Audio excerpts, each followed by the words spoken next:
네, 안녕하세요. 반갑습니다. 업무 방식의 변화, 지속 가능한 스마트 워크, 오늘 전체 행사를 맡은 세컨드 브레인 연구소 이인복입니다. 반갑습니다.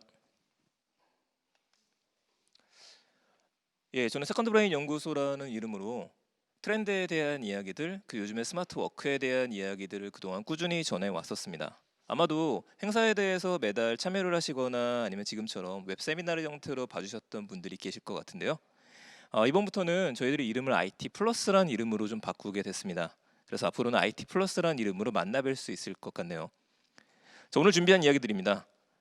애프터 코로나라고 이야기를 하죠. 지금 코로나 때문에 모든 것들이 바뀌고 있는데 과연 스마트 워크라는 게, 스마트하게 일을 한다는 게 코로나가 끝나고 나서도 지속적으로 이어질 수가 있을까? 저도 좀 많이 궁금했었던 부분입니다. 그래서 관련 업에 계시는 분들을 모시고요.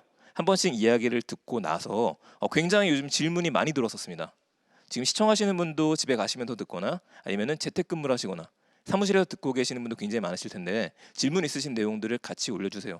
그래서 오늘 행사 같은 경우에는 강의라고 하기보다는 함께 과연 스마트워크가 지속될 수 있을까? 이런 이야기들을 나누는 공간으로 생각해 주셨으면 좋겠습니다. 그럼 시작에 앞서서 짧게 제가 코로나 이후 일하는 방식이 어떻게 변했는지에 대해서 이야기를 좀 드리겠습니다. 코로나 이후로 일하는 방식이라고 하는 게 정말 달라지게 될까요?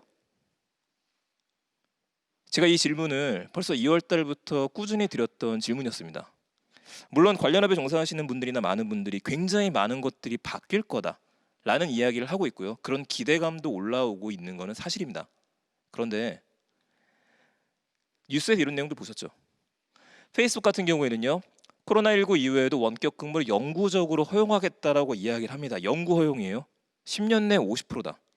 롯데에서는요. 바로 나왔던 기사였죠. 대기업 최초로 전 임직원이 주 1회 재택근무를 정례화시키겠다. 그러니까 한 주에 한 번은 집에서 일을 해라. 이렇게 얘기가 나오는 겁니다. 단독 보도도 나왔었죠. 신한은행 콜센터 상시 재택근무 시스템 만든다. 이런 얘기를 보시게 되면은 어떤 생각이 드세요? 이런 생각 드시지 않나요? 우리에서는 안 돼. 저기는 대기업이니까 가능하겠죠. 글로벌 기업이니까 가능할 수도 있을 것 같아요. 마크 주크버거니까 가능하겠지 라는 생각들 하게 되실 것 같습니다. 다시 돌아가서 일하는 방식은 달라지게 될까? 안타깝게도 그동안 저도 스마트워크에 관해서 거의 한 7, 8년 동안 항상 이야기했었던 사람 중에 한 명인데요. 80% 정도는 원래대로 복구할 것 같습니다.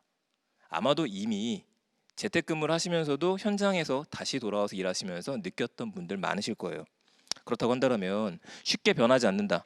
이거는 기본 전제로 가지고 가야 될 것 같습니다. 그렇다고 해서 우리가 절망할 필요는 없을 것 같아요. 왜냐하면 바뀌었죠. 분명히 바뀌었습니다. 코로나 이후와 이전 이 두 개에 대한 구분 중에서 명쾌하게 나오는 단어 중에 하나는 뉴 노멀이라는 단어들이 나오기 시작했어요. 뉴 노멀. 바뀌었다는 거죠. 새로운 것이 나타났습니다. 과거에 비정상이라고 여겨졌던 것들이 정상이 되어져 가기 시작해요. 우리가 의뢰 그랬었지 라고 했던 것들이 사실은 그렇지 않다라고 하는 것들이 뒤집어지기 시작했습니다.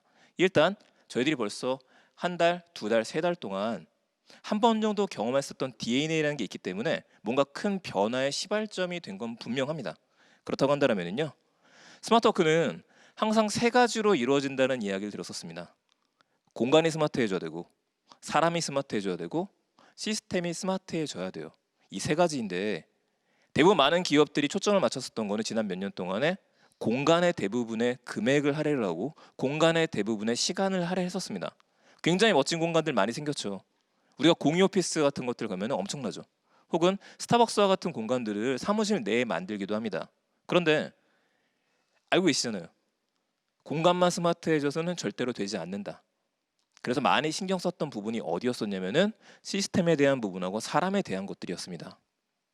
더 자세한 얘기는 저희가 뒤에서 들을 수 있을 테니까 간단하게만 설명을 해보죠. 우리가 이런 뉴 노멀을 뭐라고 표현하느냐? 디지털 트랜스포메이션이라고도 이야기를 합니다. 디지털화가 진행이 되어줘야 된다. 그런데 과거의 디지털 트랜스포메이션, 말은 멋졌었지만 대부분의 조직에서 진행이 됐었던 거는 디지털의 대변화와 변혁이 아니라 그냥 디지털 프로젝트를 진행하는 부분들이 훨씬 많았었습니다. 디지털 프로젝트를 진행하는 것하고 트랜스포메이션은 다르죠.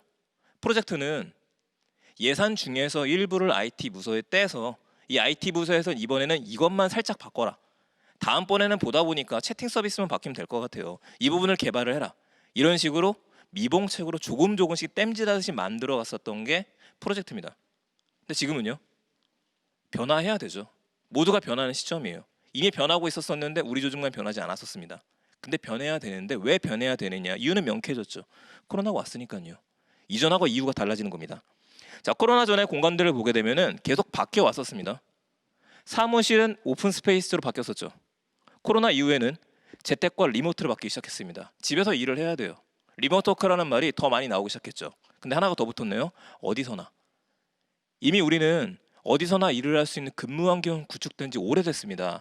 스마트폰 하나만 들고 나가시면은요, 잘만 세팅하면은 언제 어디서나 일할 수 있는 환경은 이미 있었어요. 그러니까 공간의 파괴가 다시 한번 일어나기 시작합니다. 그럼 이후에 어떻게 될까요? 공간이 사라지지는 않겠죠. 대신에 물리적 공간이 최소화될 수 있다는 것들은 계속 나올 만한 화두입니다. 두 번째, 시스템에 대한 것들을 보게 되면은 어쩔 수 없이 대기업군에서는 그룹웨어가 있습니다. 로컬 중심이에요. 내 책상, 내 컴퓨터. 재밌는 질문을 좀 받았었는데 설문을 하면서요. 집에서 일하는 동안에 제일 힘든 게 뭐냐? 라고 질문을 드렸었을 때 바로 지난달에도 비슷한 답변이었습니다. 집에 있다 보니까 노트북을 업그레이드 해야 된다. 회사에서 노트북을 지급하지 않고 데스크탑 쓰셨던 분들은요, 그걸 지고 또 집에 갈 수가 없는 거죠. 집에는 비품이 없다. 그런 분들도 계셨었습니다. 이제는 그게 없어지는 삶이 정상이 되어져 가는 것 같아요. 그러니까 코로나 이후로 제일 많이 나오는 것들 클라우드죠. 그냥 로컬이 아닙니다. 클라우드. 기본이 클라우드다. 기본이 내 컴퓨터가 먼저이고 그 다음에 클라우드 백업이 아니라 클라우드를 우선시하고 그 다음에 로컬이다. 바뀌어져 나갔습니다. 그래서 주요한 포인트, 아이템 시스템의 변화예요. IT 쪽은. 소 잃고 외양간 고친다는 말처럼 정말 그렇게 될지도 모릅니다. 하지만 지금 변화가 있으면서 윗선에서 얘기들이 나오기 시작했죠. 우리는 그거에 대해서 과연 대응이 되어져 있었어? IT 부서가 이 정도까지 준비가 안 되어져 있었어? 라는 이야기가 나왔다 그러면 지금이 그걸 해결할 수 있는 찬스가 아닐까 싶습니다. 세 번째, 사람에 대한 얘기들입니다. 코로나 전에는 대면이 노멀이었었죠. 일단 사람들을 만나는 것들, 일단 만난 상태에서 이야기를 해야 됩니다. 그러다 보니까 지방에서 근무하시는 분들도 대화를 하기 위해서는 날을 잡고 서울까지 와야 돼요. 거기에 소모되는 시간이 얼마나 많습니까? 일단 얼굴 한번 봐야 되고 밥도 한번 먹어야 되고 이게 정상이었다고 한다면 바뀌어져 나가는 거죠. 이 부분은 약간 의아하실 수도 있을 것 같아요. 코로나 전엔 협업 중심이었었다. 원래 일은 협업을 하는 거죠. 협업 중심이었었는데 모든 조직은 아시겠지만 100%의 조직의 인원들이 100%다 일을 열심히 하거나 100%다 협업하면서 일을 하지는 않습니다. 내 거라고 하는 바운더리를 지키시는 분도 있으셨어요. 그래도 돼요. 그래도 회사다 보니까 운영은 될 수밖에 없습니다. 그런데 코로나 이후로 노멀이 바뀌었죠. 비대면이 중심이 되기 시작하는 겁니다. 외부에서 누군가를 만나고 싶은데 일단은 만나기 전에 물어볼 수 있게 된 거죠. 만나야 되나요? 과거에는 이 질문이 이상했었어요. 근데 지금은 너무나 자연스럽게 필요하다면 화상회의를 할 수 있게 되었죠. 화상회의 시스템 고민하기 시작할 겁니다. 괜찮죠? 아무것도 없어도 되잖아요. 그냥 스마트폰에서 화상회의를 할 수 있는 것들, 화상 전화를 할 수 있는 시스템들 굉장히 많이 나오기 시작했습니다. 그러니까 시스템은 많아졌어요. 지금 생각의 변화가 시작이 되었죠. 업무 중심으로 바뀌기 시작했습니다. 비대면의 시대, 재택근무를 하시는 분들이 늘어나면 늘어날수록 실무자 분들이 항상 하시는 얘기는 뭐냐, 일이 더 많아졌다는 얘기들도 많이 하세요. 아침에 일어나서 저녁 때 퇴근할 때까지 회사였으면 노트북을 닫고 집에 갈 수 있습니다.